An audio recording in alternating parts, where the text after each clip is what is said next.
ಸಾಕು. ಡೈಟ್ ಇಂಪಾರ್ಟೆಂಟ್ ನನಗೆ. ಫಸ್ಟ್ ಡೈಟ್ ಮುಗಿಸ್ತೀನಿ, ಆಮೇಲೆ ವರ್ಕ್ ಹೋಗ್ತೀನಿ.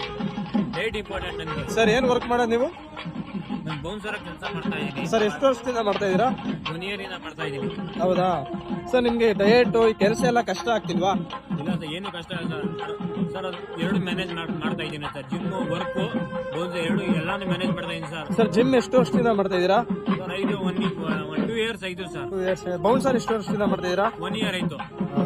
ಸರಿ ಸರ್, ಹಿಂಗೆ ಚೆನ್ನಾಗಿ ಕಂಟಿನ್ಯೂ ಮಾಡಿ. ಇಂಟ್ರೆಸ್ಟಿಂಗ್ ಪರ್ಸನ್ ಅನ್ಸ್ತು, ಅದಕ್ಕೆ ನಿಮ್ನ ಕ್ಯಾಪ್ಚರ್ ಮಾಡಿದೆ. ಸರ್ ಏನಂದ್ರೆ ನೀವು ಎಂತ ಕೆಲಸ ಆಗ್ಲಿ, ವರ್ಕ್ ಇತ್ತು ಜಾಸ್ತಿ ಜಿಮ್ ಮಾಡಕ್ಕಾಗಲ್ಲ.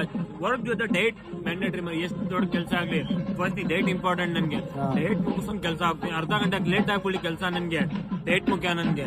Okay sir, all the best for your future sir.